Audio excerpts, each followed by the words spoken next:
Hello, everyone, and welcome to Tea and Tarot with Kate. Welcome. I'm so glad you're here, and I'm really excited to do some one-card readings for you and to answer any questions that you might have about tarot, whether it's about learning tarot, studying tarot, giving readings to yourself, giving readings to other people. I'm excited to hang out with you today and chit chat. So, hello, welcome, Mike. Welcome, Lois and Dawn. Hello, good morning. Good morning. This is actually really early for me. I normally it's 11 a.m. for me right now. And normally I'm still kind of getting my shit together at 11 a.m. So this is earlier than I normally do my lives, but I had an appointment at 1, so I was like, okay, I need to do this a little bit earlier. Hello, everyone's filing in. Hello, welcome. Hello from London, UK. Oh, I love London. I've been there quite a few times, actually. It's the one city that I've been to like multiple times, and it's always a fun city to visit. There's so many cool museums in London, and I don't know if they're all still free, but the last time I went there, I think that was like 2009, 2010, everything was free, so it was really it's really cool. All right. So, I'm hoping let me just make sure my microphone is set up correctly. I think it is.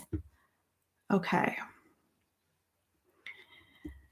Hello from the Czech Republic. Hello from Milwaukee, Wisconsin. From Tennessee. Wow, it's an international crowd. From Winnipeg, Canada. Bernadette, you say, would love to see you in England someday. Yes, I plan to return. Maybe I'll do a tarot workshop or something when I go back there. Meredith, you're from Albany. Lear's from Germany. Conchi's from Spain. Oh, that's so cool. Yeah, the nice thing about doing a live event at this time is people in Europe can watch. And then if I do it in the evening, people in Australia can watch it live. So it just depends. All right. So one thing that I want to announce, kind of an exciting thing for me anyways, is that I finally reached 50,000 subscribers on my YouTube channel. So woo! So that's part of the reason why I decided to do a live reading event, just to kind of celebrate that. And to thank you, my subscribers, for subscribing to my channel and watching my content. I so appreciate you, and it makes it all worthwhile, because it wouldn't be much fun doing live events and making videos if my stuff hardly got any views. So thank you for being there and for watching my stuff. So I have 2 tarot decks with me today. I have the Modern Witch Tarot by Lisa Sterle, and I also have the Light Seers Tarot. So I'm probably going to kind of go back and forth maybe between these decks. We'll see. So if anyone wants me to pull a card for them, let me know in the chat. And you can ask a specific question, you can ask a general question, or I can just pull a card for you. Yeah, so let me know. And if you have any questions for me, this is also kind of a ask me anything sort of event. So if you have any questions for me about tarot or anything, feel free to ask, and I'd love to answer. Okay, Tammy, you said you'd love a card. Okay, so Tammy, general message. All right, so I'm gonna shuffle my deck.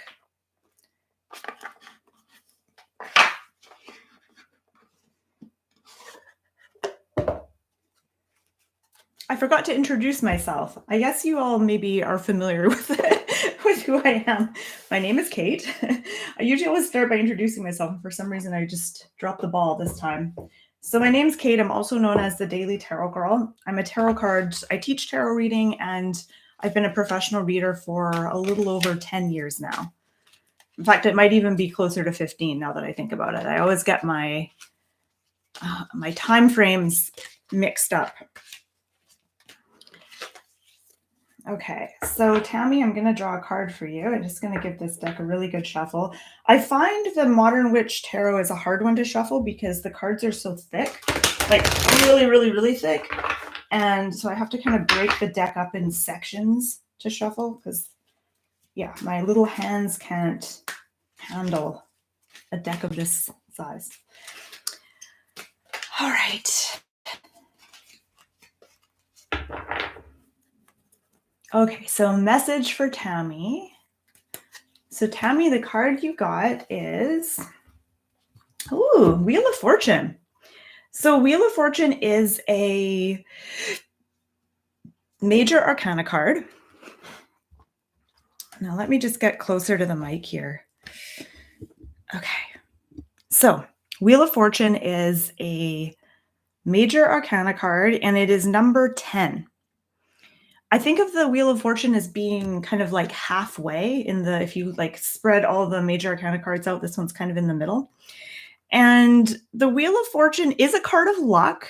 It's a card of change and flux and flow and luck. And I think of like the wheel that's going around and around. So knowing that there will be ups and downs and things are always changing. And there's going to be periods of time probably coming up that will feel like a good period of luck where things are changing for the better. And there's times where you're going to be really busy. There'll be lots of opportunities. And then that wheel goes around. And so there's always a down phase too. There's times that will seem like not a lot is happening, or there might not be a lot of opportunities. And so there's periods of abundance and periods of lack. And the wisdom of the Wheel of Fortune is to not get too caught up in reading into things so much. And I want to find a way to explain this better. So I think sometimes we get really caught up in wanting things to be good and wanting abundance, and then getting really upset when things aren't happening that way. With the Wheel of Fortune, it's almost like you want to situate yourself in the middle of that wheel. You want to really get centered. And then if you're in the center of the wheel, you're not going to be pulled around and around. You're not going to experience the ups and the downs so intensely. You're going to be able to sit in the middle and experience everything and kind of observe. And you'll experience the ups and downs, but in almost a more, I don't want to say impersonal way, but in a more kind of laid back way where you won't be as emotionally affected by it. So to sum things up, what I'm trying to say is the message of the Wheel of Fortune is to get centered. When you're centered, the times of abundance and busyness are going to be more enjoyable and less stressful. And the times of lack or downtime or difficult times are actually not going to feel so bad when you're totally centered. So yeah, that's what I get for you, Tammy. So I hope that I hope that made sense. All right. Okay, so I'm just going to read a few comments here. Okay, lots of comments. Tons. I'm missing most of them because I'm not looking at the comments the whole time. Okay, I'm going to pull one for Michaela. What to focus on in the area of creation and completion? What to improve, support, or let go? Thank you, and I look forward to your tarot course on how to interpret for others. Yay! Thank you, Michaela, for signing up for my course. Yeah, that's one thing I wanted to mention is that I have a course coming up that starts on Wednesday. It's called Reading Tarot for Others, and it's a 4-week course. It's for readers who want to get really, really good at giving other people readings. And I'm super pumped to teach this class. This will actually be the last time that I offer this class live. So, yeah, so if you're interested, I'm going to actually put the link in the chat if anyone wants to check it out. The last day to sign up is going to be on Tuesday. And Yeah, so I'll post that link if anyone wants to check it out. And if anyone has any questions about that course, I'm happy to answer it for you. All right, so let's pull a card for Michaela. I hope I'm saying that right, Michaela. What to focus on in the area of creation and completion? I love that question. That's kind of a question I have in my own life too, so I can kind of relate to that question. Okay, so Michaela, the card I have for you is Nine of Swords. All right. So Nine of Swords is one of those interesting, kind of intense cards. So I'll show it to you here. So what it tells me is that when it comes to creation and completion, this card isn't so much telling you what to focus on, it's telling you more what to pay attention to. And it's saying that you might be overthinking things a little bit. You might be spending a lot of time in your head, obsessing about certain things and like being indecisive and thinking, should I do this? Should I do that? Or even worried about, what's the worst that could happen? Feeling anxious about certain things. It feels like a part of you're holding a part of yourself back when it comes to creation and completing something. And the Nine of Swords is saying the less you overthink things, the better. When you're in your head and you're overthinking things, you sort of block that creative flow, and it's going to be a lot harder to create and to complete whatever it is that you're working on. So the Nine of Swords is saying, get out of your head, get out of your head, get into your body, get into your heart, get out of your head. Maybe even, and this is just kind of coming out of left field, if you feel like you're really stuck in your head and you're overthinking things, doing something physical to kind of break it up a little bit. That's how I get out of a kind of a mental funk, or if I'm kind of stuck in my head, doing something physical, even if it's just like some housework or something like that, that's like where you're up and you're moving your body. That might be helpful in kind of breaking a certain mental pattern. But the Nine of Swords is definitely saying, getting out of your head, don't overthink it. It feels like you're maybe overthinking things a little bit much with this creative project. And the more that you kind of go with the flow, get out of your head, the easier things are going to go. Okay. Oh, good, Michaela. You're welcome.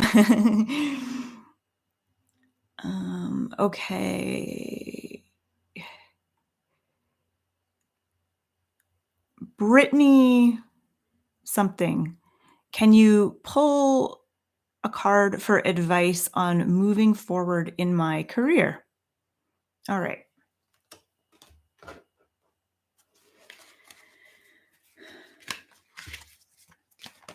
So Brittany Huynh, I think it says. All right. So Brittany, I'm going to draw a card for you.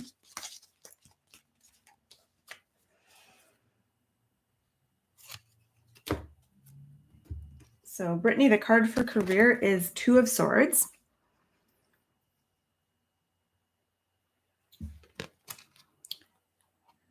All right. So Two of Swords is kind of showing me where you're at right now. And it's saying that you want to move forward, but there may be sort of two or more possible paths that you're kind of thinking about and considering.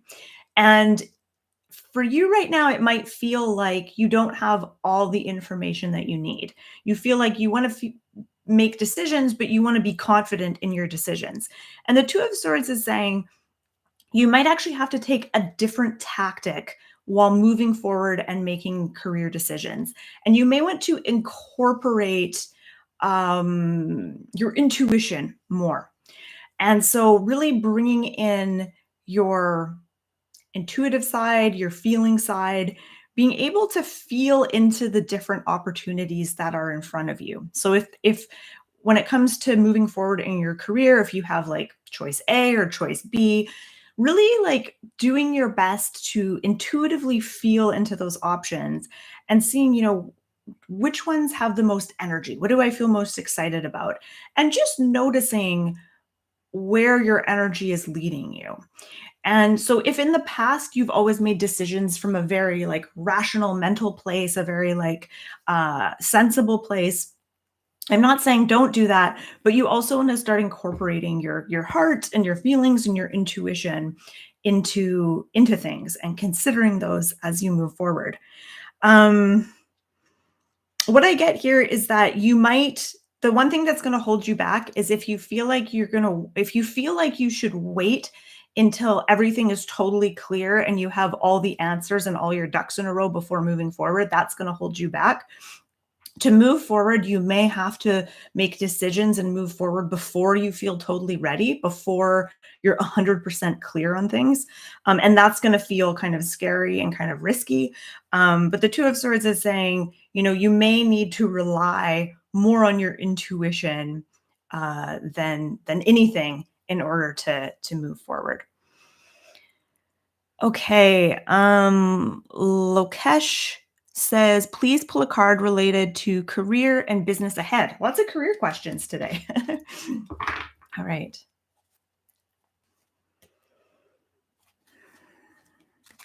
Okay, so Lokesh, you got Eight of Swords.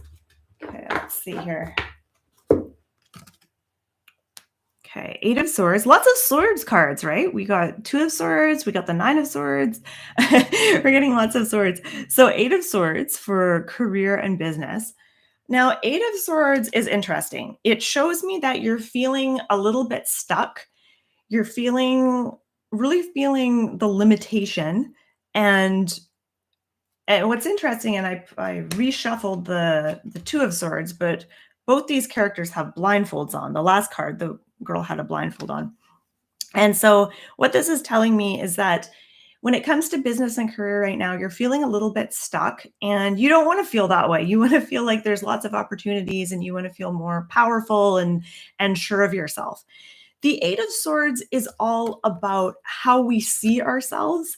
And when the Eight of Swords comes up in a reading, it's there to encourage you to almost question your own beliefs about yourself in relation to this.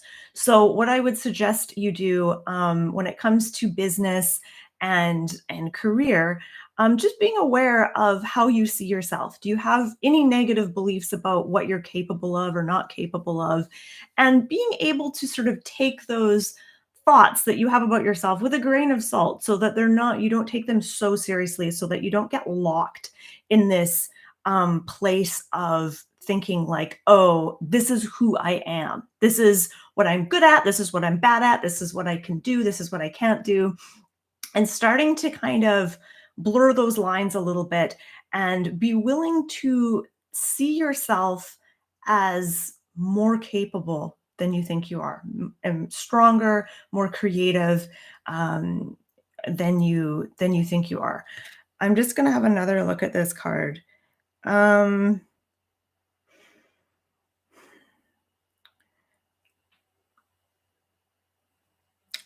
the things that you feel are getting in your way and holding you back are temporary. So, it can be tempting, I think, when it comes to your business and your career.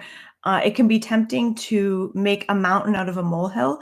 And when you come up against a roadblock or you're feeling kind of limited, it can be tempting to make a big deal of that and really get upset by it. But the Eight of Swords is a minor arcana card. And so it does represent roadblocks and kind of feeling stuck. But it reminds us that this is like not that major. This is something that will pass. This is something that will change with time. This isn't a life sentence.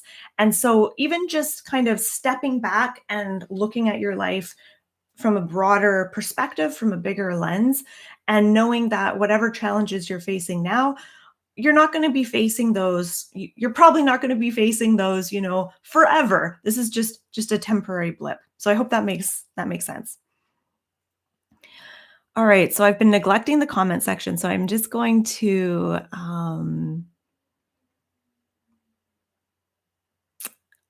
read some of the comments here. Okay. All right. And And then those of you who've been posting repeatedly, that's fine, but I'll just get you to just if you've posted a few times, just chill out and I'll go through and I'll scroll back and I'll make sure I see your comment. Okay, let's see. Okay, so Mike Malone is the friend I'm thinking of innocent? Is the friend I'm thinking of innocent? And did I overreact? Okay. So I don't know exactly what you're asking here, but but something obviously went down with a friend. So let's draw a card to see like what do you need to know about this friendship, this relationship?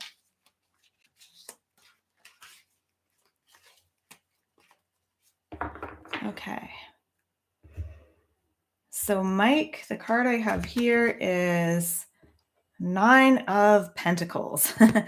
Okay, I love this card for you. 9 of Pentacles, this is one of my favorite cards because the 9 of Pentacles is such a chilled out, relaxed card. And I love to relax. I love to chill out and calm down.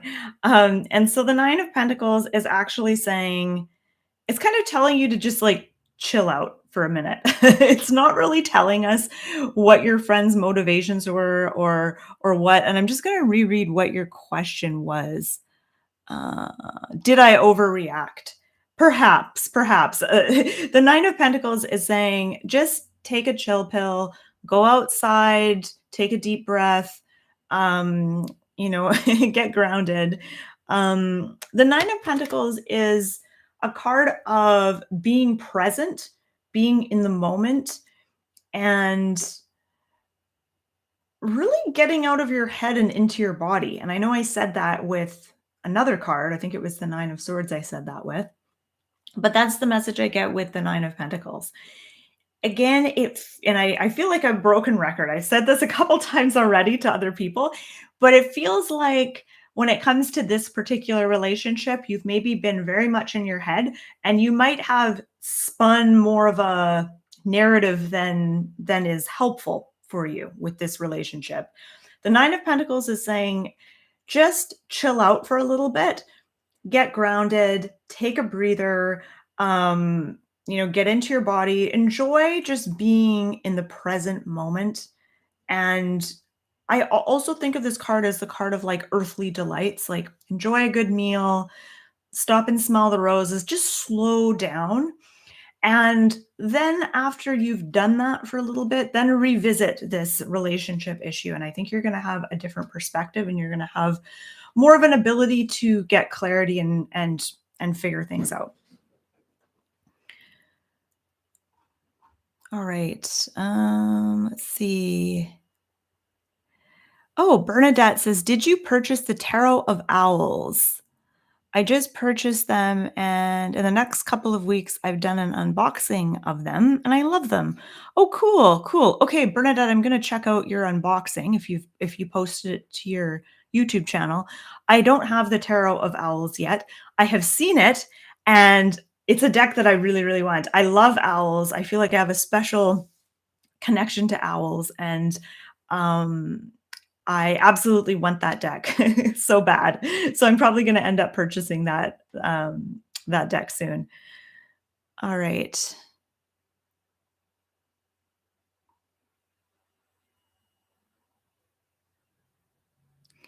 All right. So I'm gonna mess up the pronunciation of this name. I know. Um, Akanksha. Akanksha. Dear Kate, dealing with some personal mental issues, can you pull a card for me of how soon I may start to feel better? Okay, so let's see what message the the tarot has for you. What card wants to show itself here?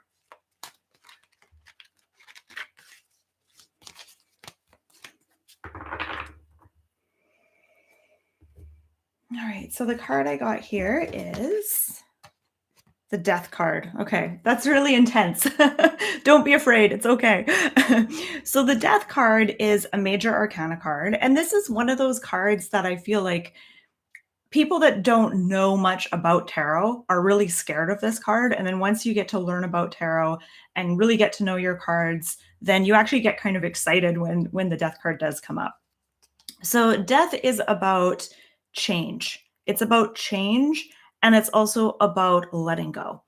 Whenever the death card comes up in a reading, whether I'm reading for myself or if I'm reading for others, death is saying something wants to change. There's a new era of change on the horizon. There's a transformation on the horizon. But in order to change and transform, or in your case, you're asking, how can I start to feel better? So there may be some things that you need to release or let go of or change. So, a question that the death card has for us is, what are we ready to let go of? Is there something that we've been holding on to that just isn't working? Is there something that we need to release? What is that thing? And I think you're gonna, if you stop for a minute and think on this, it's probably something you're aware of. You're probably gonna know the answer to this. Like, is there something that what are you ready to let go of? What are you ready to release? Or what are you ready to change? And the thing with this card, death being, transformation and change, is that sometimes we can simultaneously crave change and want change, but also be afraid of it. And so sometimes this card is kind of scary because change is often, it's not always easy. Even if it's like really positive change, we still have to kind of adjust to it. It still kind of shakes up the stability of our lives. And so sometimes when I do get this card, I'm like, oh geez, change is on the horizon. And sometimes that's welcome and I'm excited, and other times I'm like, oh, I don't know.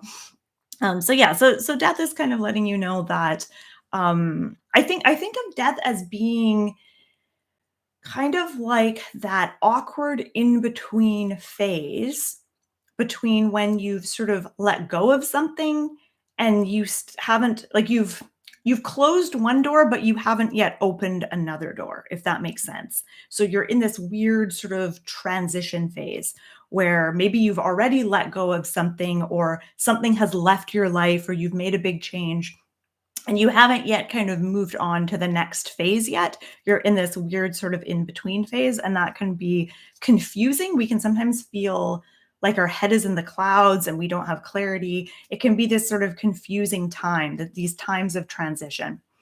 So I don't know if that helped at all. Okay, good. You said thank you. Good. Um, so yeah, I hope that made sense. I hope it resonated. Okay, good. All right, so I'm going to shuffle this deck, and I think I'm going to switch decks now. I'm going to move on to the Light Seers Tarot, but I'm just going to scan the comments here.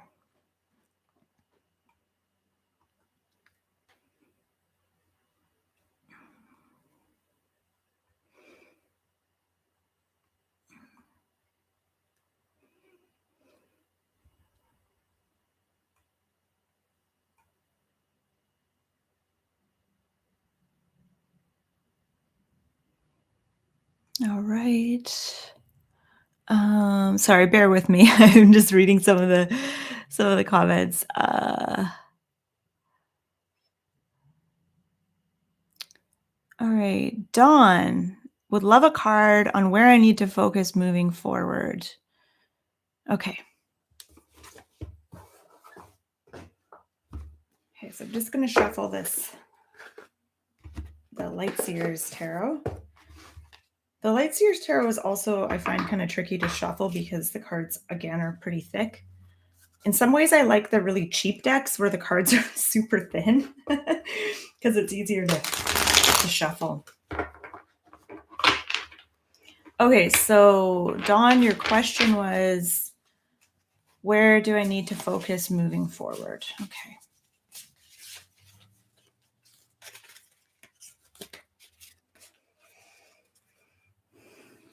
Okay, so the card I have for you is, Five of Swords.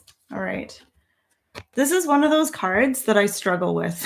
I'll be honest. Most cards I'm so comfortable reading. This is the one I'm always like, oh, what do I say about the Five of Swords? So, what to focus on when moving forward? I think be aware of your inner critic and don't let your inner critic wear you down. So, why I say that is I'm looking at this card and I see this guy's like, oh, I have a headache. And there's this crow or raven on his shoulder and it's like cawing in his ear. And I feel like it represents sort of that inner voice we sometimes have that's always kind of critical and sort of the naysayer voice, the voice that is always, if we have a great idea and we want to do something, there's this voice that's like, that's not going to work out, or like, what a dumb idea. So just like being aware if you have that. I think we all have that inner voice to some degree, but sometimes it's louder than other times. And so I think just recognizing that voice for what it is, I think that inner voice is sometimes in a misguided way trying to protect you. So thanking that voice, but then taking what it says with a grain of salt, not taking it too seriously as you move forward. This kind of reminds me a little bit of I think it was the first reading I did. And I can't remember who that reading was for, but the question was something like, what do I need to focus on when it comes to creation and completion? And that card that I drew was, what was it now? Nine of Swords, I think. And this kind of reminds me of that. I think I said, don't get too stuck in your head with that card. And this card, I feel like it's not about being stuck in the head, but it's about believing your inner critic. You don't want to necessarily believe your inner critic 100%. You want to listen to what your inner critic has to say, but take it with a grain of salt. And I think doing that as you move forward will be helpful. So I know, Dawn, you asked, where do I need to focus moving forward? And I don't know if this card really gave clear, direct advice on that. Another thing I get with the Five of Swords, the Five of Swords shows one person being a loser and another person being a winner. So there's a guy in the distance who's like cheering, and then this guy in the front is like, I'm having a bad day. So letting go of any beliefs that you might have or ideas that you might have about, and I don't know if this is going to resonate or not, Dawn, but it's popped into my head, so I feel like I have to say it. But sometimes we have this idea that we can't succeed unless someone else loses out. Or it's like this idea of success being like competitive. That's what the word I'm looking for. So letting go of competitiveness, you can still succeed and be good at something, and you can still win without making someone else a loser. So kind of letting go of any of those sort of ideas that you might have around that. Letting go of any competitive streaks or being aware of any competitive streaks that you might have. I don't know if that resonates or not. If it doesn't, just just ignore it. Okay.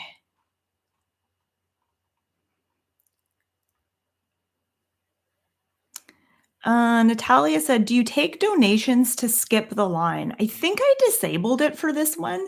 I can't remember. Yeah, I think I must have not activated it or something. So for this live, I'm not taking donations. I might for the next one. Yeah. Okay. Do you use Shadowscapes Tarot? I have Shadowscapes Tarot. I haven't read with it in a really long time. I think I saw you do an unboxing in an old video, but I've not come across you using it again. Would love to see your interpretations with it sometime. Oh, good. Good to know, Sonia. Yeah, I really like the Shadowscapes Tarot. I just haven't used it in a long time just because I have so many decks and it's hard to use all of them. But I will take your request to heart and I'll maybe break out that deck. Okay, so Natalia, I'm assuming you have a question. So Natalia, if you I'm scrolling up and I'm not seeing it. So Natalia, if you want me to pull a card for you, I'm happy to pull one for you. Do you just want a general reading or do you have a question? Steve says, do you ever doubt tarot reading and feel it's not real? I keep getting ups and downs about it. Okay, so yeah, this is funny. I was having a conversation with someone the other day, and I said that I do tarot, that I teach tarot and I do readings. And he goes, oh, he's like, huh, but do you believe in it? And I was like, well, it's not a religion. Like, there's not really anything to believe in. I didn't really understand what he meant. And then I realized, I'm like, oh, he means like, do I believe that tarot can predict the future? Or do I believe that tarot can actually tell us things? And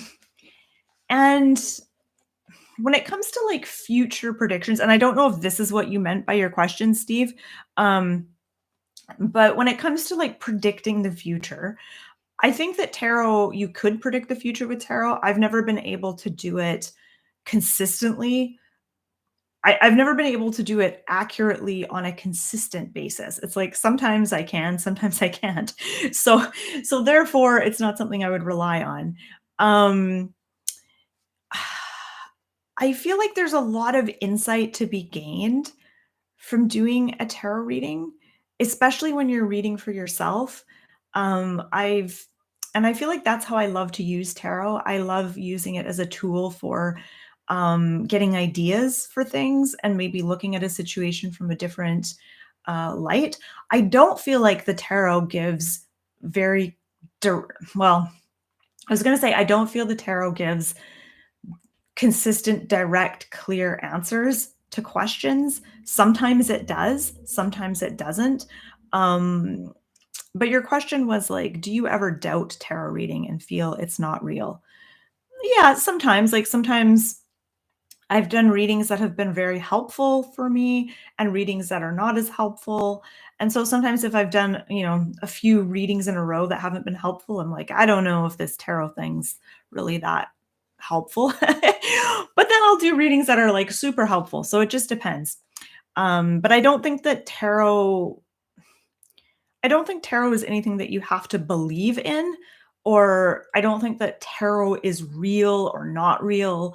I think it's just a tool that you can use. Yeah, I don't know if that answers your question or not.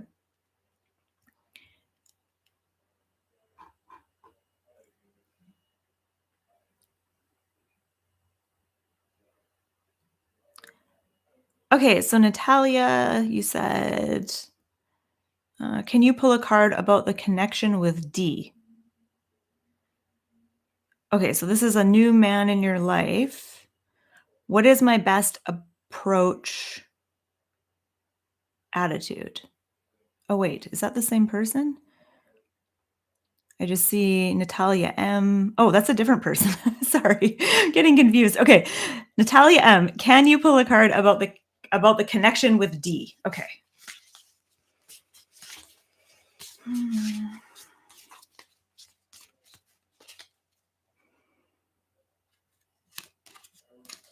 All right, so the card we've got here is Seven of Pentacles.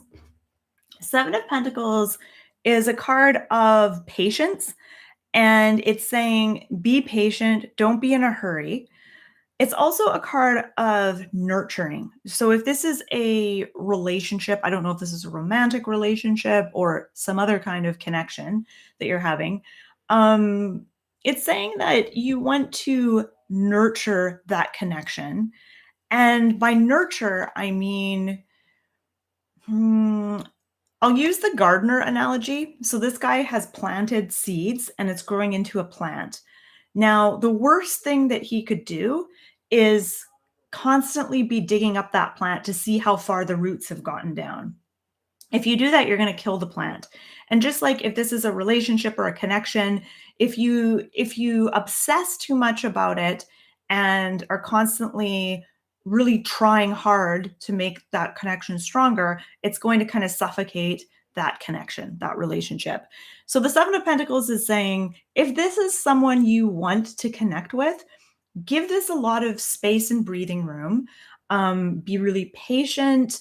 Nurture that connection by not by I don't mean like playing hard to get or by pretending you don't care, but by being kind of just relaxed about it and um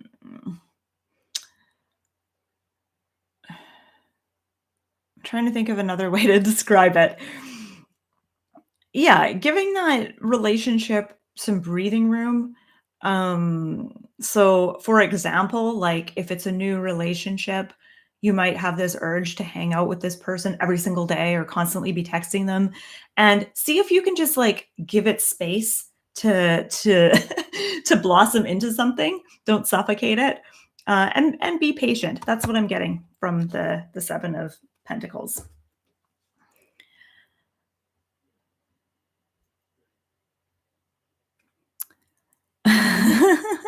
Smiling is contagious says, please hit the like for Kate. That's so sweet. Thank you. Okay. And again, I'm open to any questions that you might have, not about readings, but if you have any questions for me about learning tarot, giving readings to yourself, any questions, I'm open to answering those as well. I always like to kind of alternate between readings and questions, because it kind of gives the reading part of my brain a little bit of a mini break. Okay, so Lori, welcome. I recognize you. You always comment on my videos, so thank you so much. So Lori asks, let's see, I've lost it now.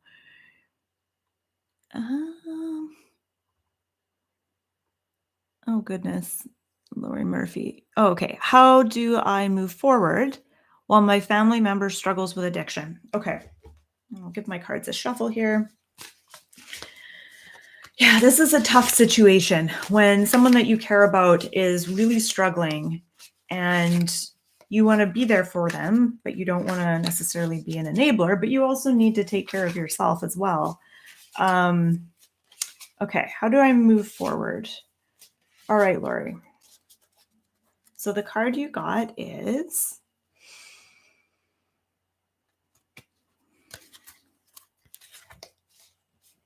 Queen of Cups. Ooh, I like this. I like this a lot. Okay.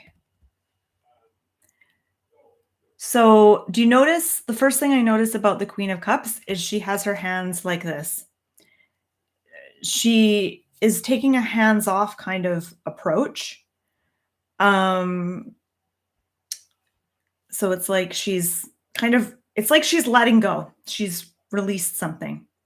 Now the Queen of Cups is, out of all the court cards, she is very, very empathetic. She has a lot of empathy.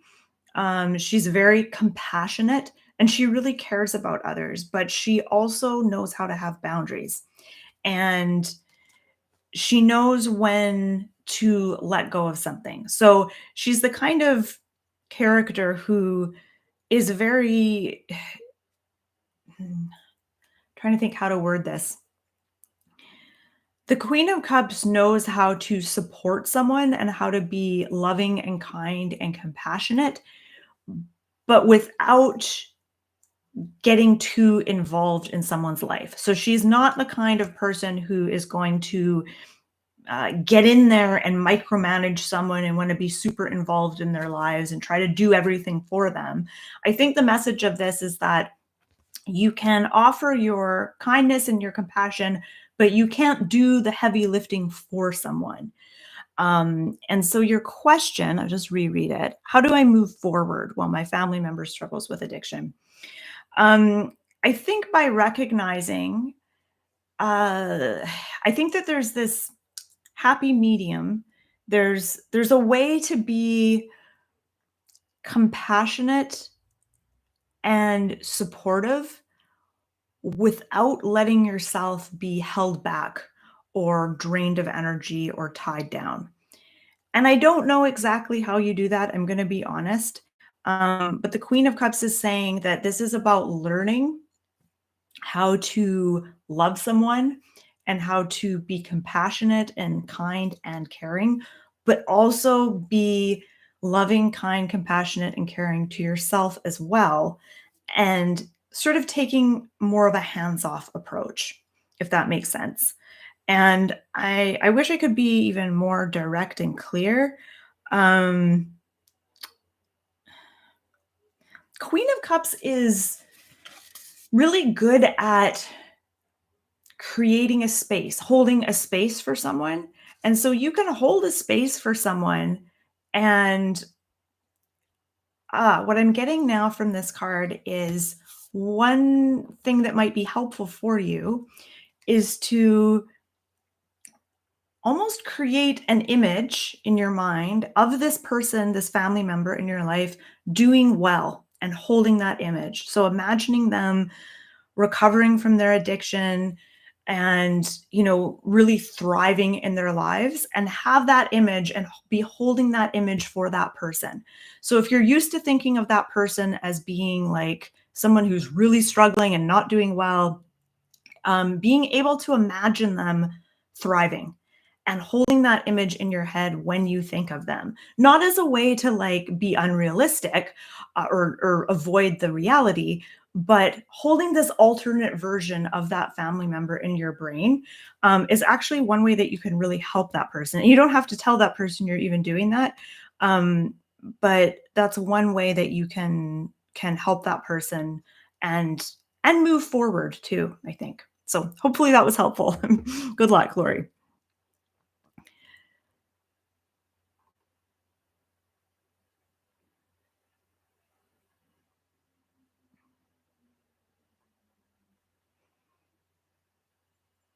Okay. Okay,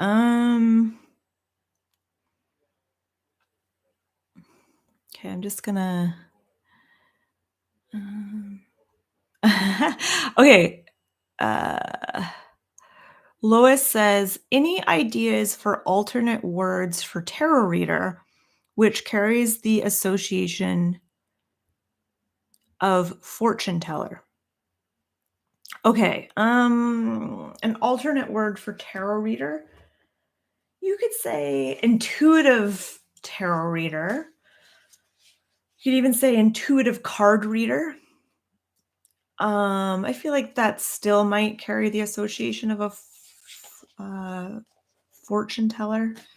But yeah, intuitive reader. Uh, Yeah, I'm gonna have to think on that one. That's a really good question. Yeah. What do you recommend to learn tarot? What do you recommend to learn tarot, the Fool's Journey, mapping, or just looking at the pictures and trying to see the answers? Oh, I see. Okay. So, what do I recommend doing when you're trying to learn tarot? Should you focus on learning about the Fool's Journey, mapping? I'm not sure what that is, or just looking at the pictures and trying to see the answers? I mean, I personally, everyone's different. So, I think that the best way to learn tarot, you should find a way that just works with your personality and what appeals to you. I like just looking at the pictures and trying to see the answers, and kind of playing around with the images and paying attention to things that way. I never really studied the Fool's Journey in any major way. I mean, I'm familiar with what it is. I kind of have studied it, but not extensively.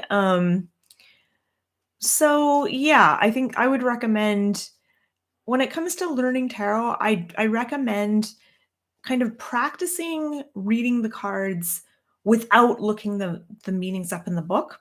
So drawing a card and paying attention to the symbols and the imagery, and getting as much as you can and jotting it all down, and then look the meaning up in the book and see how close you are. That's, I think, a really fun way to approach learning the cards.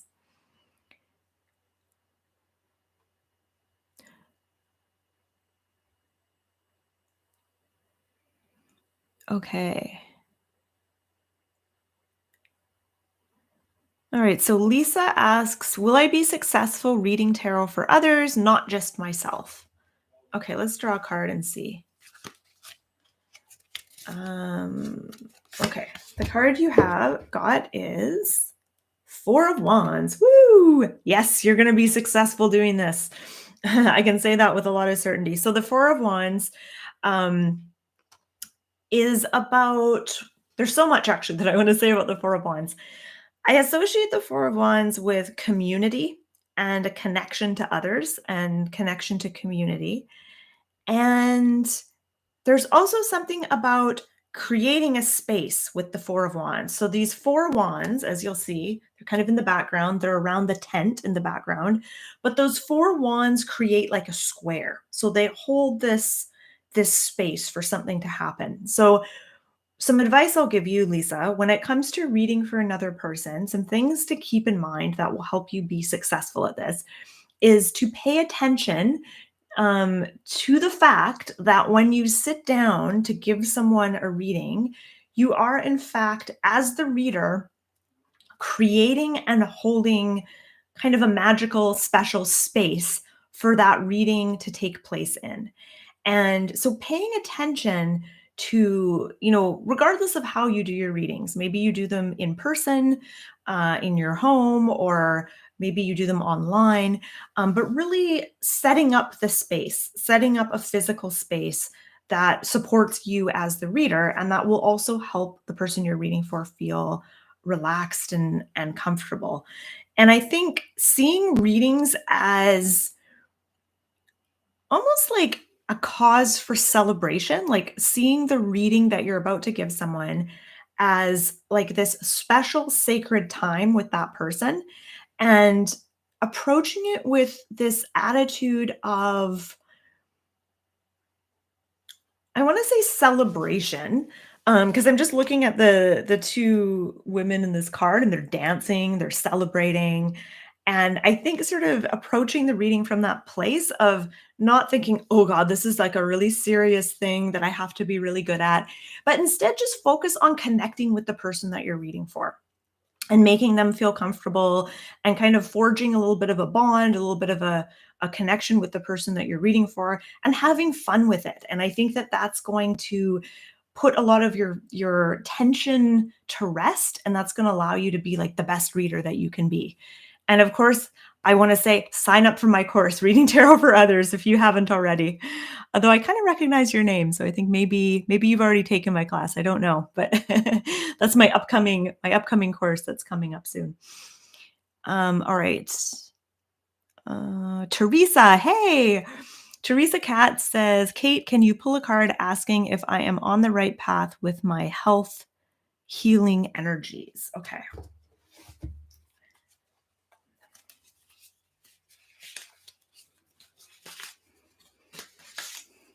I'm in my foster kitty room right now, and my foster cat Rhea has just joined me, which I'm kind of flattered by. She doesn't always join me when I'm in here, but she's come in and she's sitting on the tower next to me. She's looking really cute. I'll show her to you guys. Oh, there's the litter box. There she is. She's like, hi. Okay. Oops, now I have to readjust my my camera. Bear with me here. There we go. All right. So Teresa Katz, I'm going to draw a card for you. Are you on the right track with your health stuff?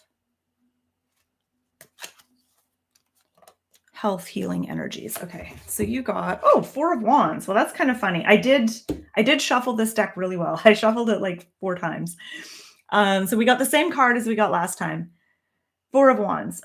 So Four of Wands, you want to know, are you on the right track with your health healing energies? Four of Wands is a really positive card to get here. And a few things come to mind with this card. I'm just really drawn to the fact that the women on this card are dancing. And there does seem to be something about like moving your body in a way that feels good, like not the kind of exercise where it's like you're forcing yourself to exercise for, an hour a day at the gym or whatever. This is like dancing, moving your body. It makes me think of like ecstatic dance or conscious dance, which is kind of all the craze these days. And just sort of moving your body to the beat and going with the flow.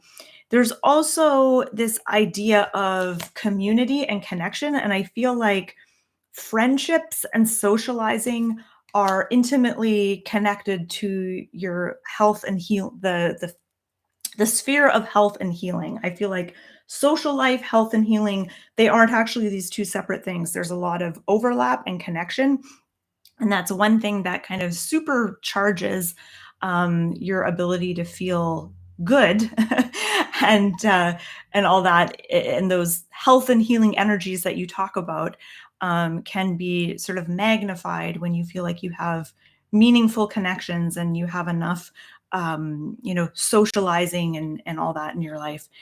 So those are the two things that pop out for me. And don't forget to celebrate. I think that's the important message of this card.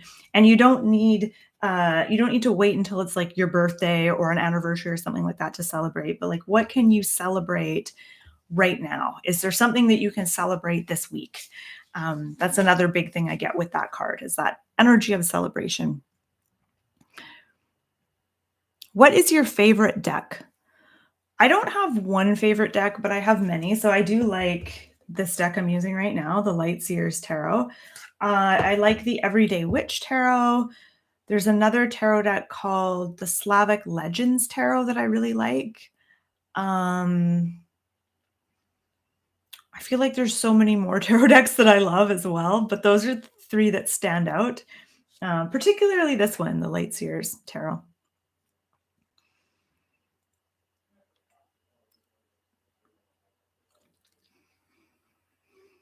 Do you, oops, I lost it. Do you do some preparations, meditations, etc. before readings? Also, do you do some cord cutting after readings to disconnect from the client's energy? So yes, I do. I do both of those things. So yeah, before a reading, and how I do the majority of my readings is I do the majority of my readings uh, like distant readings, like not in-person readings. So someone will order a reading from me online, and then I'll record myself doing that reading and send them the recording. So they're not actually physically in the room with me, and I'm not connected with them live, like on Zoom or whatever. And so this is kind of nice because this gives me a lot of time and leeway and how I set up for the reading. So I like to do a brief meditation at the beginning of a reading or before I start the reading, just so I can kind of get into that reading mode, that reading mindset. And I prepare by, I like to clear my space. So I'll burn some like Palo Santo or sage smoke and kind of clear the air, clear the space, do a brief meditation. And then once I'm done the reading, I imagine myself like letting go of that person. So yeah, kind of the cord cutting thing that you mentioned. So just like letting go so I can disconnect from that person's energy. So I'm not still connected with that person moving forward. Good question. Thank you. Okay. Oh yeah, Incognito says, and this is in regards to one of the other readings where I pulled the Four of Wands. Just looking at the picture, it looks like Lisa is doing readings out of a tent at the carnival. Absolutely. I can't believe I didn't pick up on that. I love that observation. And reading at parties. Yes, yes, yes. So Lisa, I think your original question was, how can I get good at reading for others or something along those lines? And yeah, that air of celebration and fun was something that, and so Incognito says reading at parties. I think that would also be a good fit. Um, all right. Okay, I'm just scrolling to find a question here. Lots of questions, and I'm not going to be able to pull a card for everyone, but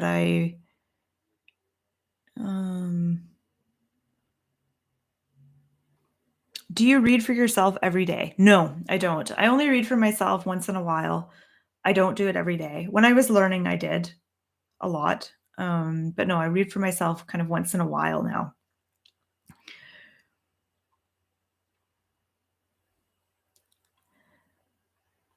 Okay, so I'm gonna draw a card for mm,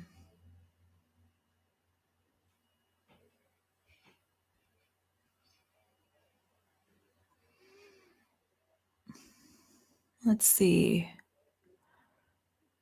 Oh, can you share your favorite decks to do shadow work? Hmm. I don't actually use any particular deck to do shadow work. And I'm trying to think of the last time I did shadow work. It's been a while. I like this question though. Um, you know what would be a cool deck for this would be the Shadowland Tarot. It's a really neat deck by Monica Bodersky. It's called the Shadowland Tarot, and it's a really cute deck. I feel like that would be a cool deck to do shadow work with, but honestly, I think any deck would work for shadow work. All right. I'm gonna draw a card for Mrs. Red Mist. What should I focus on in my current work environment? All right.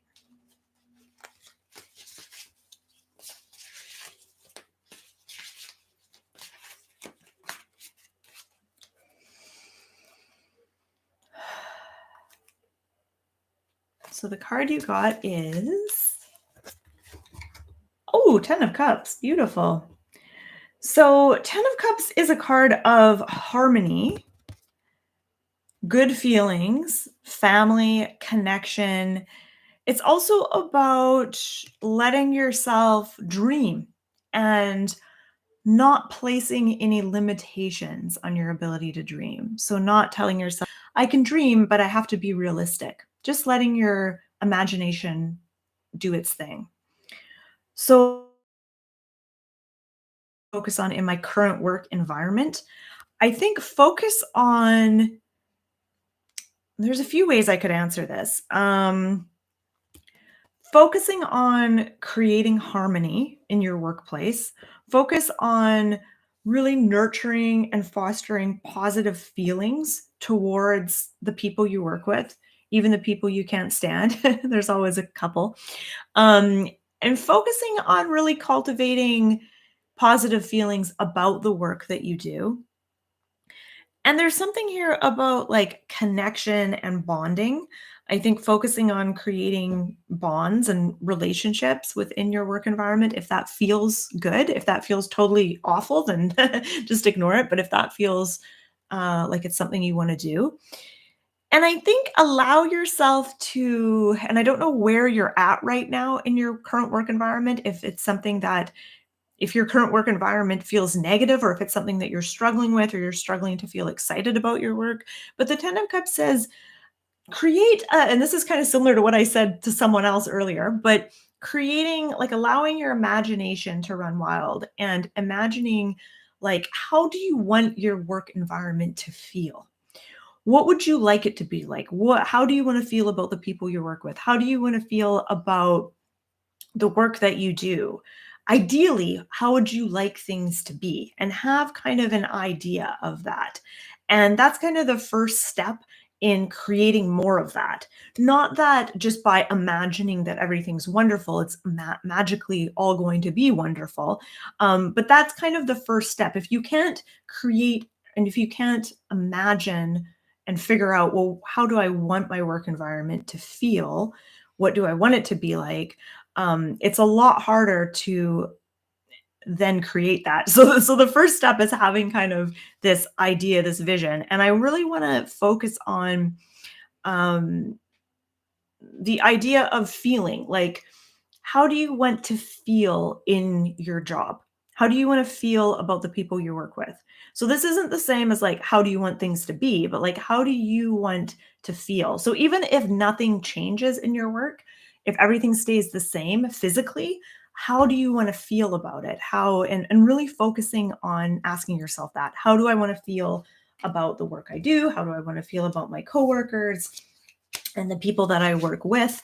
And I think that's going to allow you to make some healthy changes and get clear on what's important to you.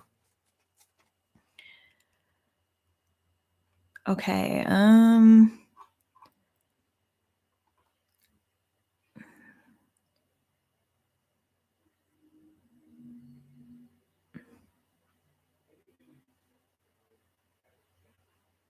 Lorena says, what's the meaning of justice as a final answer in a spread about work? So I don't know because I don't know what the question you asked in the spread was, or what the yeah, or what spread you were using. Um, but justice is another card that I struggle with sometimes. Um, when it comes to if you're asking about work and you get justice, though, justice really urges you to look at things in kind of a cold way, uh, look at things in kind of a dispassionate way, being able to not be influenced by your emotions and your feelings and your sentimentalities and your fears and your worries, but just looking at the facts and being very rational and rational and being very sensible. And just think of Lady Justice. She will look at something, a situation, and she'll see the facts. She won't get swayed by someone being um, charismatic. She's not going to get swayed by her feelings. She just really looks at the facts. So it could be encouraging you to do that, I'm guessing.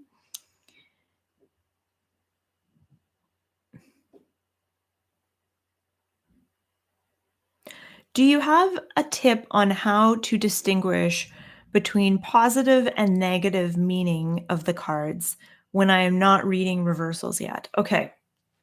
That's a really good question because I like to say that every card has a negative side and a positive side. So every card could be read in kind of a negative light or a positive light or a neutral light.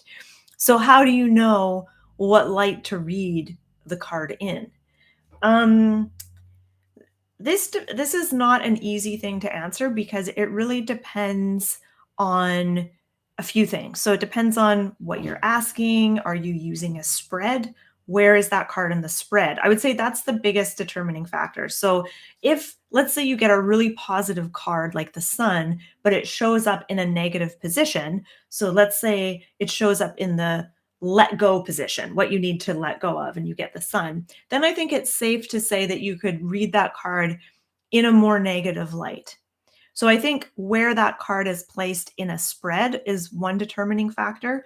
It may also depend on who you're reading for and what's going on for them, and if you're reading for yourself, what the situation is, what the surrounding cards are.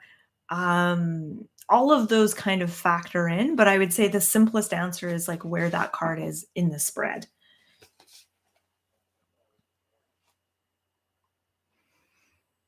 Okay.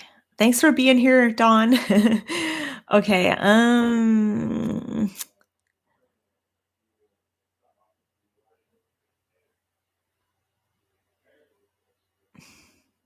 so Connie, I'm intrigued by your question. You say, "Where are my sacred abilities going with ancestors?" This is very heavy energy. Thank you. Okay, so I'm not 100% sure what's going on here, but let's pull a card and see what comes up.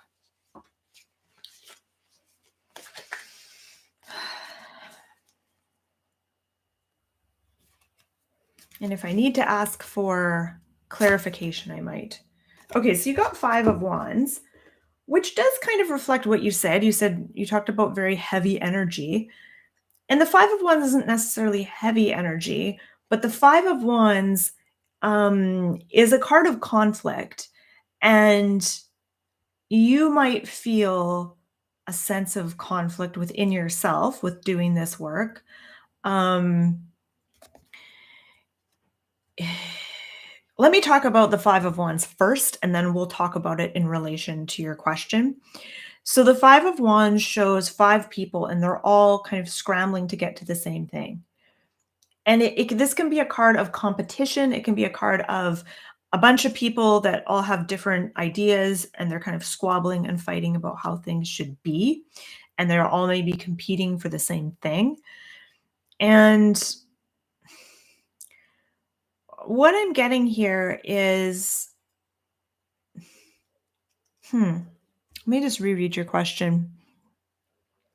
Where are my sacred abilities going with ancestors? This is very heavy energy. I would say, I don't know if I can give you a clear answer because I'm not 100% sure exactly what you're asking me. Um, but what I'm getting here is that the more you address your own inner conflicts, and I'll talk about what I mean by that in a minute. The more you address your own inner conflicts, the more your sacred abilities and whatever it is that you're working on, the more that is going to be enhanced and the more clear you're going to feel, and the less bogged down you're going to feel with heavy energies. So the heavy energies, I think, are felt more strongly when you are conflicted within yourself. And I want to talk a little bit about that. So I feel like each of these figures in this card represent a different aspect of yourself. So there might be the part of you that's like, I don't know, the inner child. There might be the part of you that's like, the part of you that's really driven and has goals. And then there's a part of you that's maybe your shadow side. And maybe these are things that you are afraid of, or your shadow aspects that you maybe repress a little bit. And then maybe there's another part of you that is your more intuitive, sort of sensitive side. And I think we all, as people, we're all very complex. We all have different aspects to who we are. We have different sides and different needs. And I feel like when I look at this Five of Wands card, it's like you have different aspects of yourself, and all those different parts of you have different needs. On the one hand, you have a need to feel loved and safe, and another way you have a need to feel challenged, and you have this need for adventure and to go off into the unknown. You have a need for peacefulness and tranquility, but also this thirst for adventure. And sometimes those needs conflict and can kind of compete with each other. So I think that doing some inner work on getting clear on the different needs that you have inside of yourself that may or may not be kind of in conflict will help you in this regard. So I hope that makes sense. Thank you so much for your question. Dan, you said, hi, Kate. I love your deep dives on the court cards. I can't wait to see what you have to say about the King of Cups. Thanks for everything. I'm learning lots. Oh, thank you so much, Dan. Yeah, King of Cups. I'm not going to get to him for a little while. Right now, I'm still doing the knights. So I think do I have one more knight left? Or did I do all the knights? I feel like I haven't done the Knight of Wands yet. I think he's next. And then I'm going to get into the kings. So actually, he's not that far off. Have I done the pages? No, maybe I haven't done the pages yet. I'll have to look at what I've done and what I haven't done. I feel like maybe I'm doing the pages next and then the kings. Okay, Conchi says, what does it mean for you when there's a jumping card? How do you read it? For me, it is a red light, something to pay attention to. Yeah. So that's how I read it as well. So if I'm shuffling my cards and a card jumps out, I think that card has special significance. So I will always include that card in the spread, include it in the reading somehow. And if I'm in the process of drawing cards and a card jumps out, then I'll use that as the next card that I was going to lay down. But if I'm just shuffling and I haven't started drawing cards yet and a card flies out, then I might just pick up that card and put it aside and just have it kind of to the side of the reading. But I do feel like it has like special significance. That's the card that like really wants to be seen in the reading.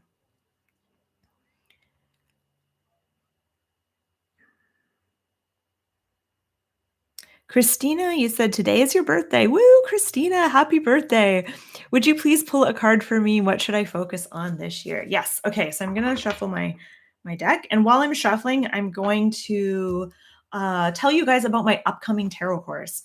So I have a course that's going to be starting next week. It's a 4-week course. It's called The Daily Tarot Girl's Guide to Reading Tarot for Others. And this course is for tarot students who are really ready to get really good at giving other people readings.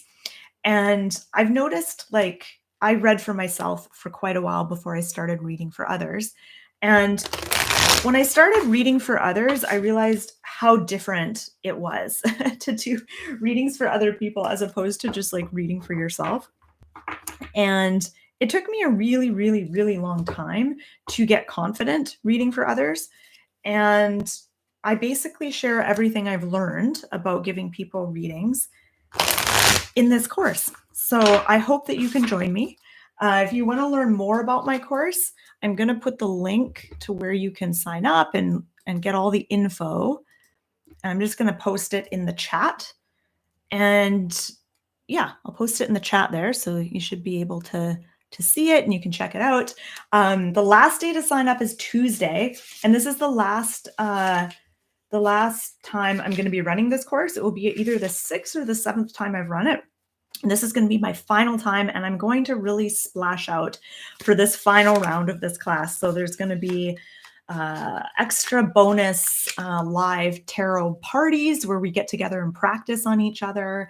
I do a live Q&A each week. There's lots of challenges and bonuses with fun prizes. And there's a Facebook group for the course. There's lots of great video content and worksheets and play sheets, and it's a lot of fun. So I really, really, really hope that you can join me. Okay, so I said I was going to pull a card for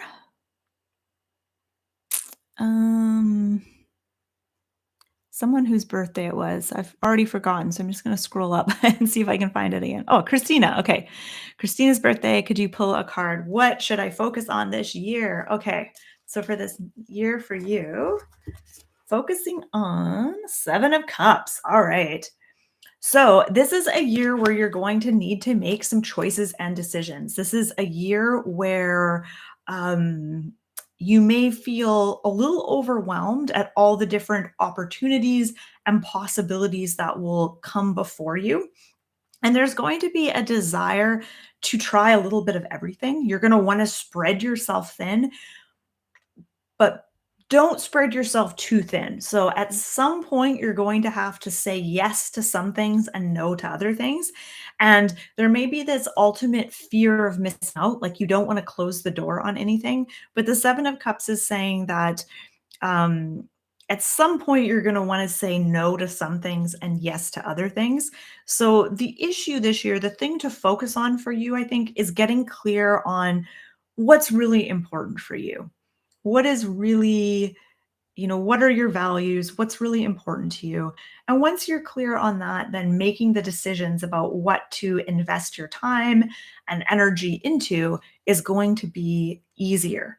So it does actually feel like an exciting year. This is a year that for you will have a lot of possibilities and a lot of opportunities, but it's also a year that you may feel conflicted, like you want to do everything and you don't want to close any doors.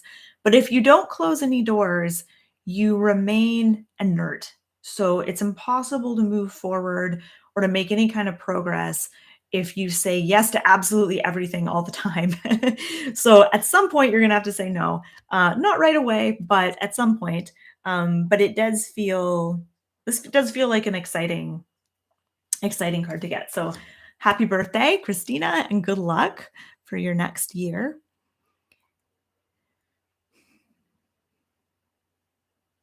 Okay, so Joss, I asked earlier what to do about my heavy energy, if the cards have any wisdom on how to deal with life, I guess. Okay, so you're just feeling kind of lost. Okay, Joss, I love that question. So let's shuffle and see.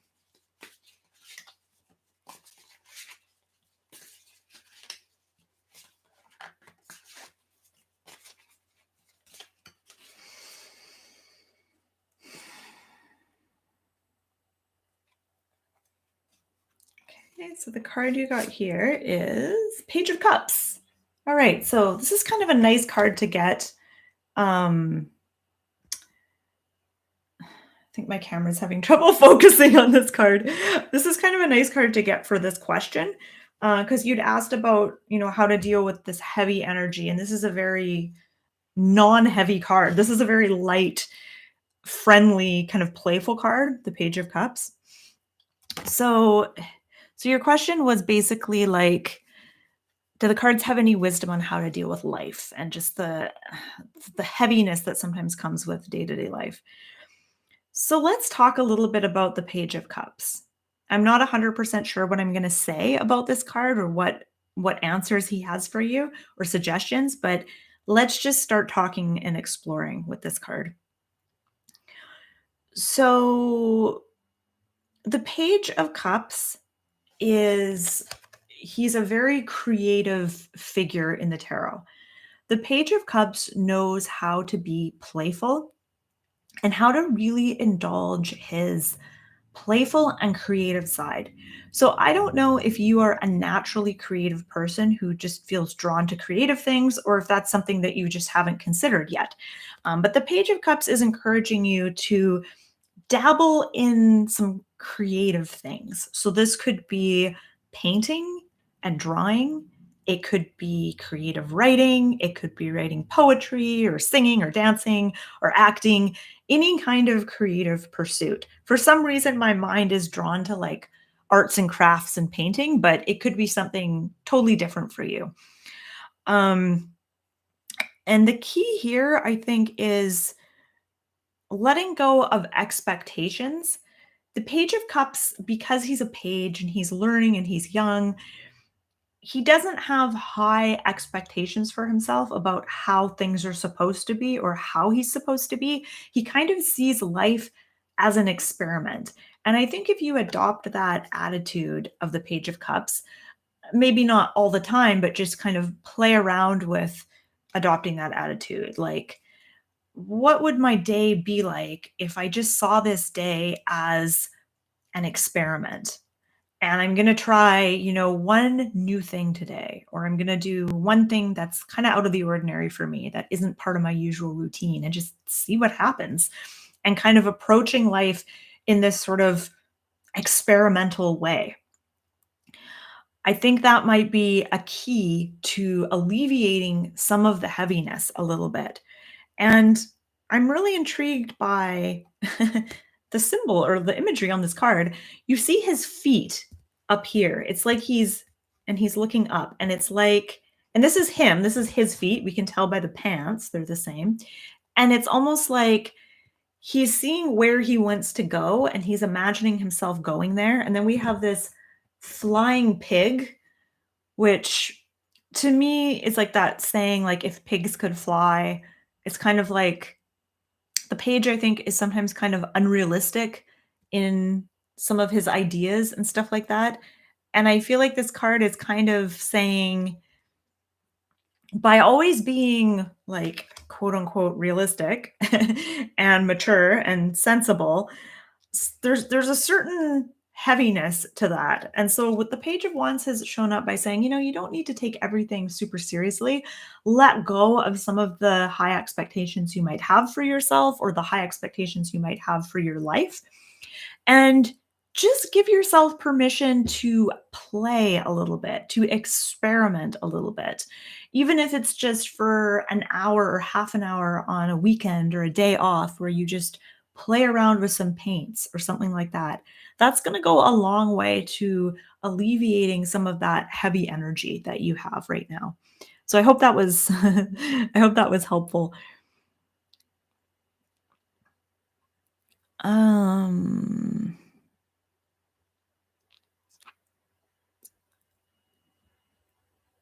Oh, I like this question.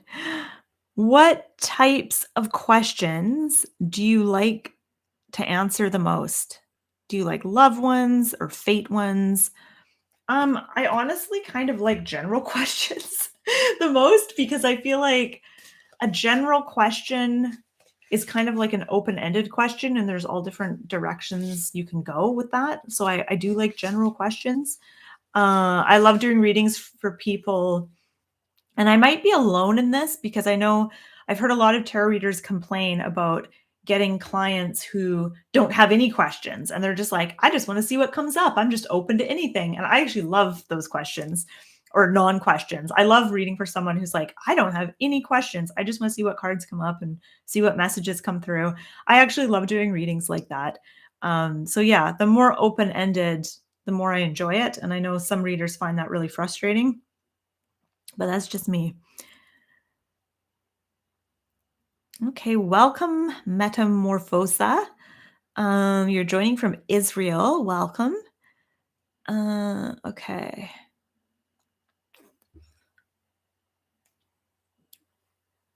All right, lots of questions. I'm just gonna have a little bit of water here. I'm gonna answer a couple more questions and then I'm going to wrap up.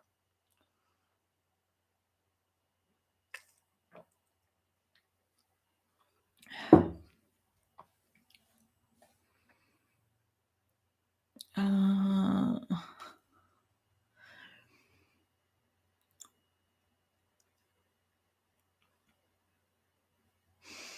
I'm just trying to pick a question that I want to answer.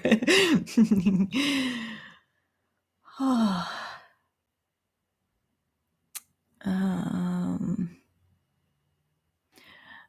MS McCall says, "Tell Joss if blocked, read Artist's Way by Julia Cameron." Yeah, that's a great book. I like that. I love that book. Marie, you said, "I would like a card to help me move forward in my life. I'm recently widowed and feeling a lot of anxiety." Okay, Marie, let's see what the cards have to say.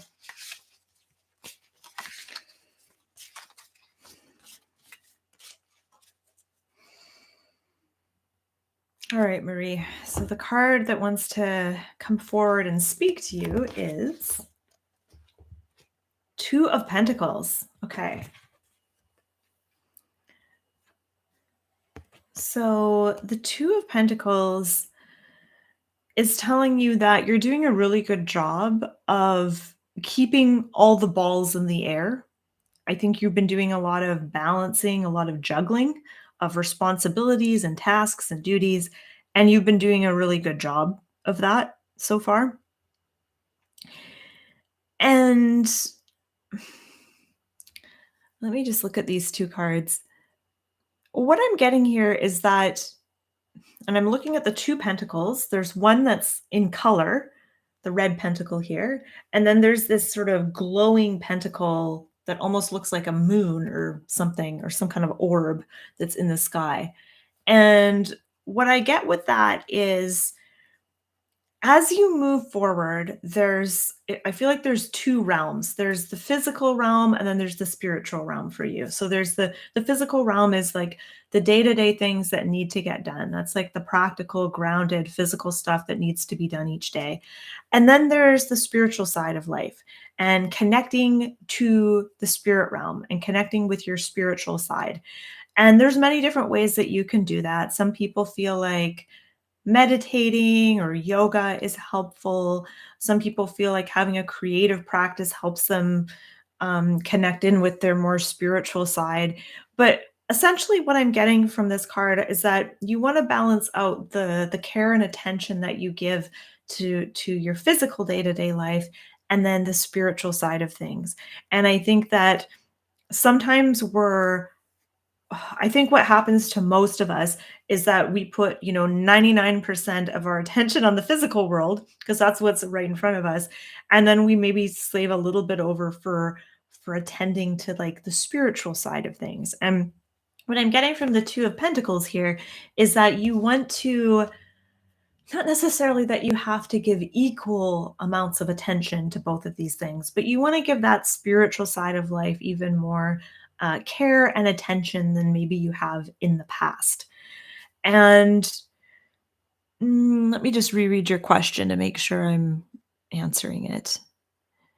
A card that will help me move forward in my life. You're recently feeling a lot of anxiety. So I think that by honoring your spiritual side and by nurturing that side of yourself. So whether that is through regular like meditation, going on a meditative journey, or maybe it's a journaling practice or prayer or yoga or whatever helps you feel connected to the spiritual side. I think the more that you focus on that, the less anxiety you will feel. If you're just focused on the physical, um, that might, almost increase your anxiety or keep you in an anxious kind of state if you focus on getting everything done and all that. So giving attention to both sides, I think, is what's going to be really helpful with you.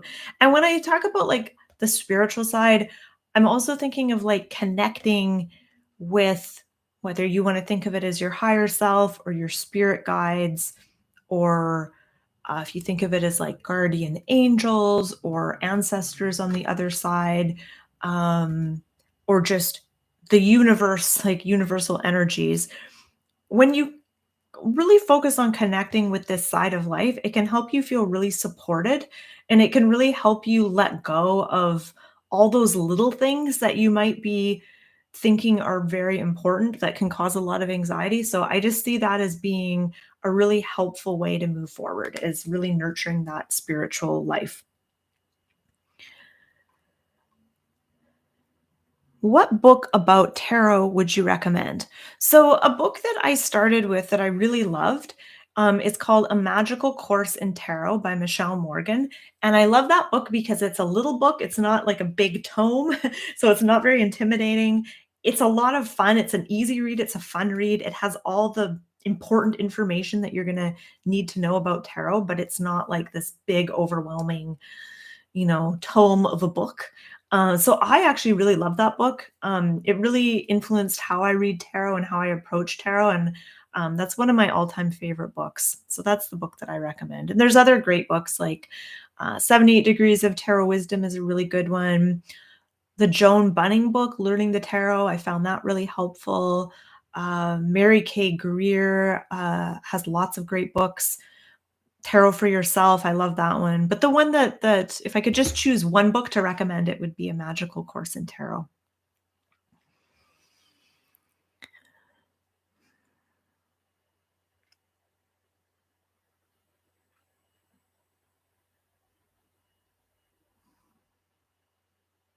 Okay, so I'm gonna draw one more card. Oh yeah, Stacy, you recommend Kitchen Table Tarot. That's another great one. I'm actually reading that one right now, and I'm really enjoying it. That's by Melissa Sinova. Okay, so I'm gonna draw one more card. I'm just gonna shuffle my deck.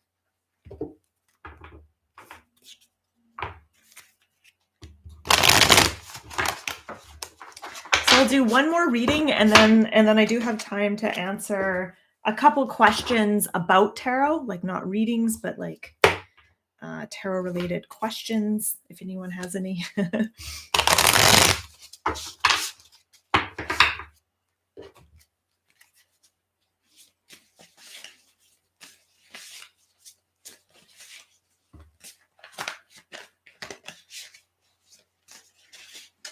Okay, so for this last reading, I'm going to read for, I'm scrolling up here.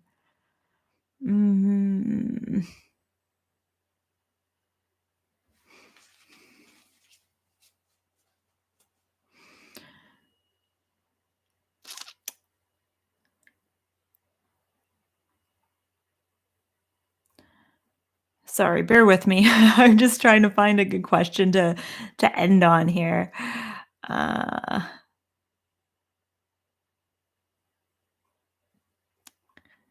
mm,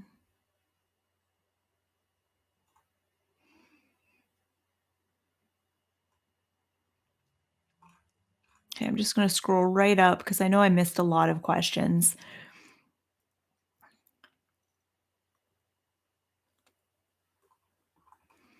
Okay, I'm going to pull a card for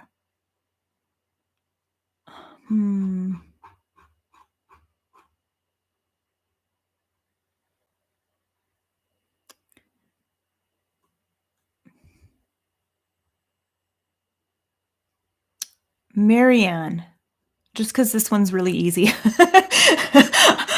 have to admit, I'm a bit of a lazy reader. So Marianne says, can you pick a general card for me? Okay, yes.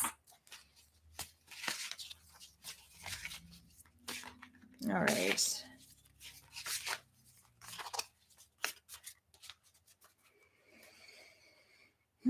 So Marianne, general card, and you got Five of Swords. Again, we've seen this. This is the second time this card's come up. I think this deck heard me say that I hate getting this card because it's hard for me to read it. So now it's coming up a second time. All right, so let's talk about the Five of Swords. So the first time I read this card, I said that the crow represented kind of that inner critic, and to sort of take what your inner critic has to say with a grain of salt, not take it too seriously. Being able to kind of laugh at your inner critic can be really valuable, I think. And then I also said that this card represents this way of looking at the world. Like if one person's a winner, someone else has to be a loser, this sort of competitive way of seeing things, and that there's sort of value in letting go of that. So that's what I said the first time I saw this card. But for, was it Marianne? Yeah, for Marianne, as I look at this card,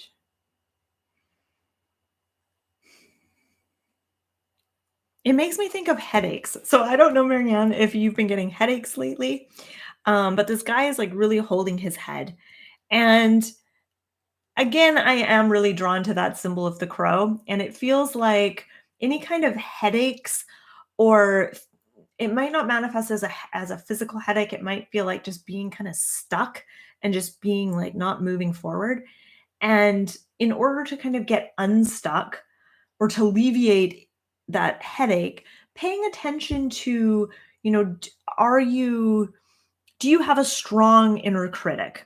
Is there this like voice on your shoulder always being like, why are you even trying? Or, just being critical of everything you do. And if you decide, oh, I'm going to make a change, I'm going to do something like that, something new, your inner critic is like, well, there's no point, or like, you're going to fail.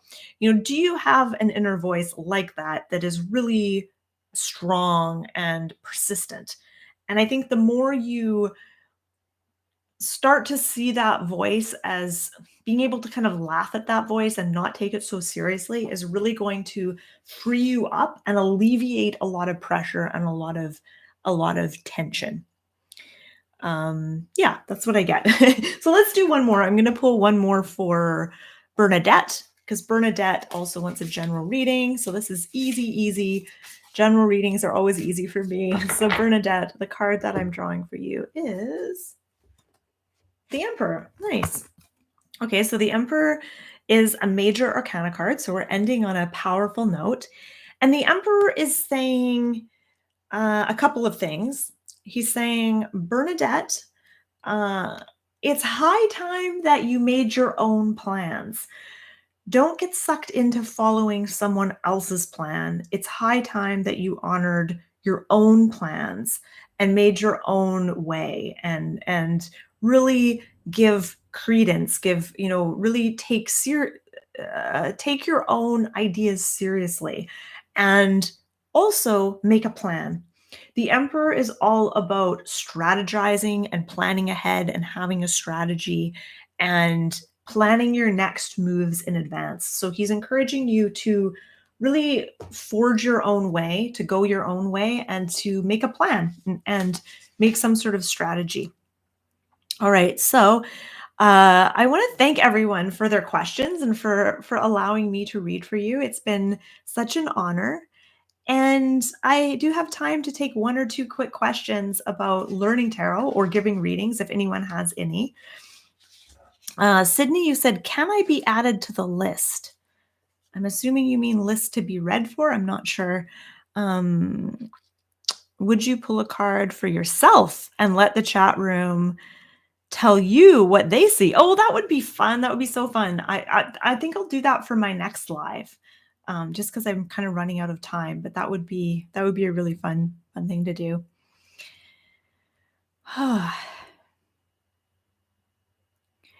Okay, Alex says, why is the Queen of Wands called the Witch of the deck? I've never actually heard that before. I can kind of see why. I mean, the Queen of Wands, I could see her being kind of witchy. I do associate the Queen of Wands with like manifestation, and she's kind of magical. But I've actually never heard her referred to as the witch of the deck. So that's interesting. I would think like the high priestess, maybe more so, but do you have any advice on how to learn to read the story in the cards? Yes. I teach this exact technique in my upcoming course, Reading Tarot for Others. I'm going to put the link to my course in the chat if you want to check it out. Last day to register is Tuesday. But yeah, telling the story in the cards.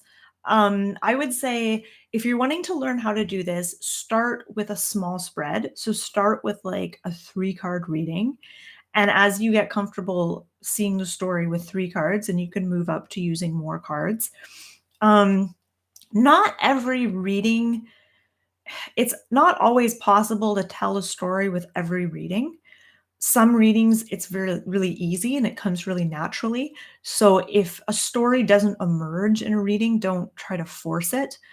But I think that telling a story in the cards is also very similar to connecting the cards. So I think first focus on trying to connect the cards in a reading.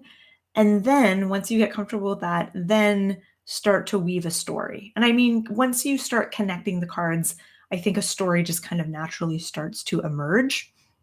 But starting with connecting the cards. So there's many different ways to connect the cards. The most obvious would be looking for similarities in the cards. Also, just asking, how do these cards interact? If these cards were people in a room, how would they behave around each other? How would they interact? If you're doing a big spread in a reading, typically there's at least 1 or 2 cards that feel like the most uh, intense, like the loudest cards that are maybe the advice cards that really want to come forward and give advice. They might be major arcana cards, or they might just be really, really loud, kind of strong cards. So noticing that if you're doing like a 10 card or a 9 card spread, what cards seem to be the loudest? What ones really want to come forward? That's a really great place to start when it comes to connecting the cards and telling stories. Okay, so Becoming Me says, I have taken your other class. How is this course different? Since it is the last time offered, will it still be available to revisit for refresher? Yes. So if you sign up for this course, um, you have lifetime access to all course content. So yes, you can revisit, you'll be able to revisit it at any time. And that's a good question. How is it different from my other course? So my other course is about reading the cards intuitively, and this course focuses more on reading for other people. So there's a little bit of overlap. Like I think both courses I teach like creating your own spreads and connecting the cards, but the information is different. So each course is totally different. You're not getting the same content. So reading tarot for others really focuses on the things you need to know to give a really good reading to another person. And if you go to the link, I'll post the link again, but if you go to that link, I break down each week and what we cover, what each lesson is, and all the stuff that I cover in that course for you. So yeah, they're 2 totally different classes, but the format that I teach them in is pretty much the same format. The 4-week format, the Facebook group, the live Q&As, all that stuff is kind of the same format. Are groups in your classes usually big?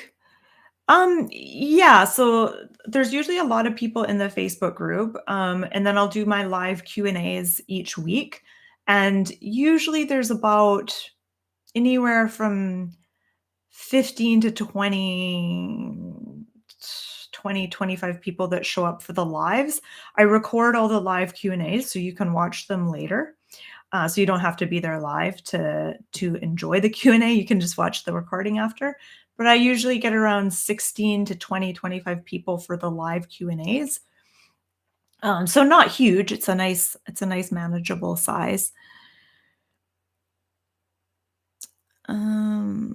Can we use our intuition to read instead of going by the meanings of the cards?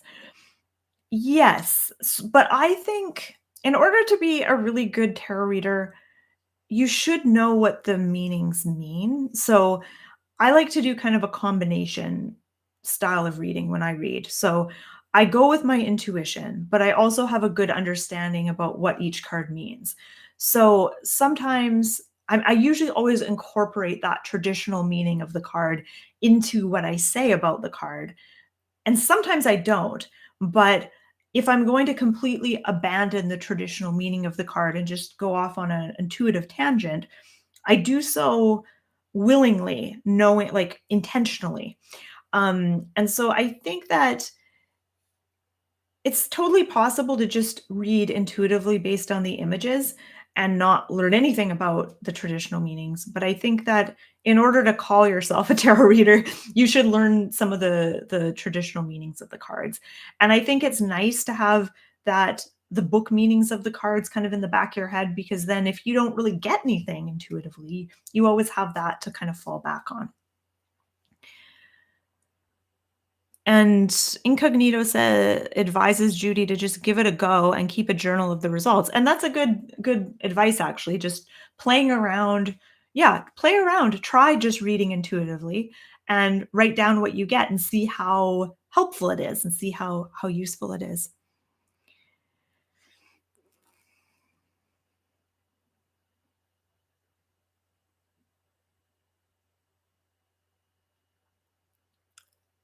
Okay, I'm just scrolling up to see if there's any other questions. Um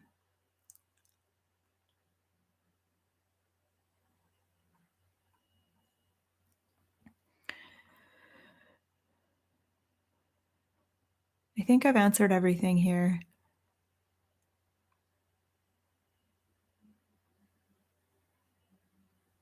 Um Oh, okay. How do I stop my mind from going blank when I look at the cards? Okay, this is a good question to end on.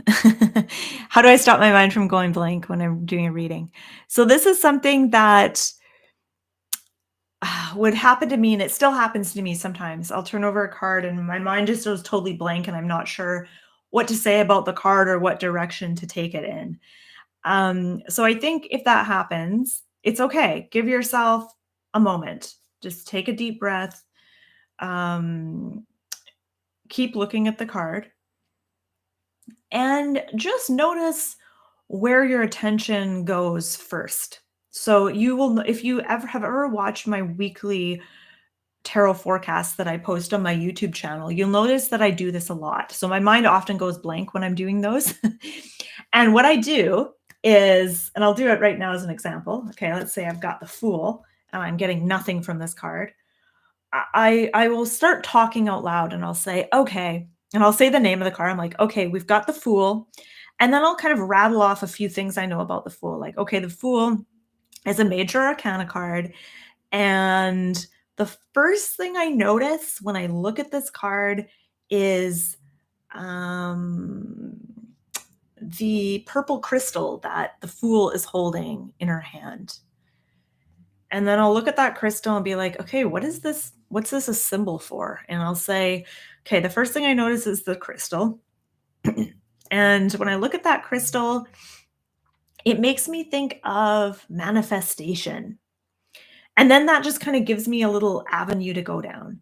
And then I'll start remembering things about the Fool. I'll be like, "Oh yeah, the Fool is all about new beginnings and starting fresh, etc., etc." So that's my biggest tip for you with when your mind goes blank is just pay attention to where your attention goes first and start there. All right, so I am going to wrap things up now. So I just want to say thank you so much for showing up live, and for everyone who watches the replay, thank you for for watching the replay. So thanks so much, everyone, for being here. Thank you so much for your questions, and thank you so much for being a subscriber. If you want to learn more about tarot, you can check out my website, dailytarotgirl.com. I'll put the link to my site. In the chat. All right. So my website has tons of free tarot learning content. I've got videos on all the major arcana cards. I've done deep dives into all of those. I've doing deep dives into the court cards right now. It's a work in progress.